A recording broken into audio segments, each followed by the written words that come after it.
Adichatz, Akerosemano vam descobrir l'histoire dos Visigoths. Les Visigoths sont un peuple qualifié de barbares par les Romains.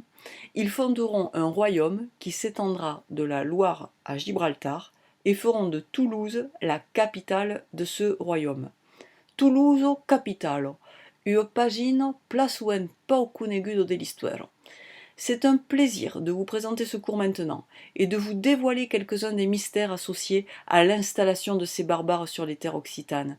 Qu'est un plaisir també de découvrir que le musée Saint-Ramon draubis enguan une exposition exceptionnelle sur les Visigoths. En 2018, à Seyss, à côté de Toulouse, des tombes visigothiques ont été découvertes.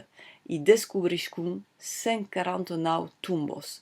Les Visigoths y ont été identifiés grâce à leur crâne allongé. Cette pratique consistait à entourer le crâne des bébés de bandelettes pour leur donner une forme spécifique et leur permettre de porter des casques allongés. Cette pratique était absolument indolore.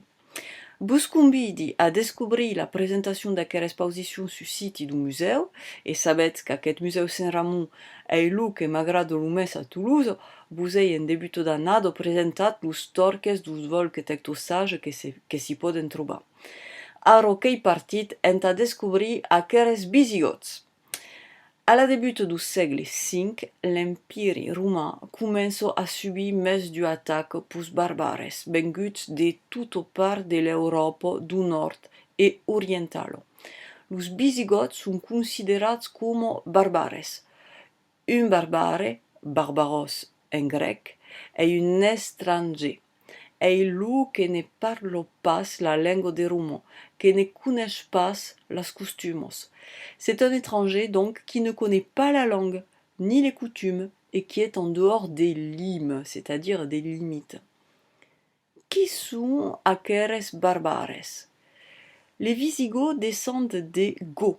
Les Goths vengeren de Scandinavie et débarrent en Pologne, puis en Dacie. La Dacie, c'est l'ancien nom de la Roumanie. Aqueres Goths se van despartir en deux groupes. Les Goths qui partent vers l'ouest deviennent les Visigoths, oui pour ouest. Les Goths qui partent ou restent sur l'est de l'Europe deviennent des Ostrogoths, os pour est. Les Visigoths cercano un espace enta s'installer. Ils vont naturellement, dans leur course vers l'ouest, entrer sur l'Empire romain et vouloir s'y installer par la force. L'empereur Constantin signe avec eux un traité de paix. Ils deviennent des fédérés. Mais ils ne resteront pas sages bien longtemps. Alaric se va revoltar et prenge rumo a tres represos.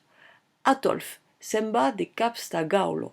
Est tuat en Espagne, mais son successeur Valia s'installe à Toulouse.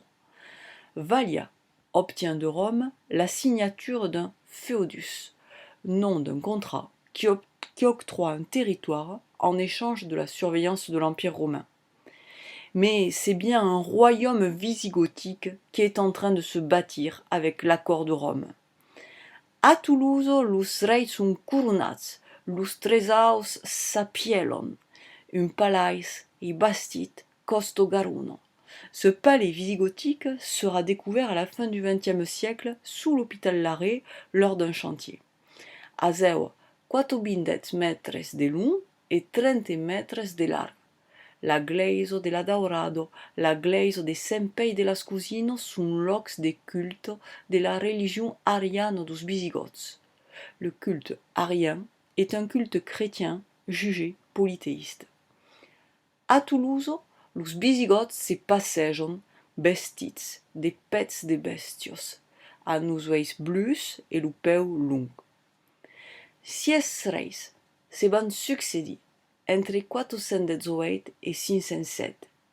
Valia, Théodoric Ier, Torismond, Théodoric II, Euric et Alaric. Aqueres reis nous enseignent remirables pagines de l'histoire. Théodoric Ier meurt en 451 lors de la grande bataille des champs cataloniques qui l'opposait, lui et son allié, le général romain Aetius, aux Huns, dont le chef était le très célèbre Attila. Théodoric II, qui est frère de Torismond, va installer à Toulouse une plus grande autonomie. Ce sera un bâtisseur. Mais c'est aussi sa femme Ragnachide, dite Pédoc, ou en occitan Pédauco, c'est-à-dire patte-doigt, qui est incontournable. Elle aurait été l'une des premières Wisigothes à se convertir au catholicisme. Elle est souvent représentée avec des pieds palmés, et son tombeau en est décoré. Théodoric II est tué par son frère Euric, car il ne le trouvait pas assez wisigoth, mais trop romanisé. Enfin, Alaric II est célèbre pour avoir rédigé un recueil de lois, le fameux Bréviaire d'Alaric. Ce bréviaire s'appliquait à tous et il était en partie calqué sur le droit romain. Il sera utilisé dans le sud de la France jusqu'en 1789. Alaric, lui, meurt à la bataille de Vouillers en 507 contre les Francs commandés par Clovis. On prétend qu'il serait enterré dans une grotte de la célèbre montagne d'Alaric, en Aude. Avec la mort d'Alaric, c'est la fin des rois wisigoths à Toulouse. Le royaume qui s'étendait de la Loire à Gibraltar se réduit. Cet espace est désormais conquête des Francs. La future France se dessine.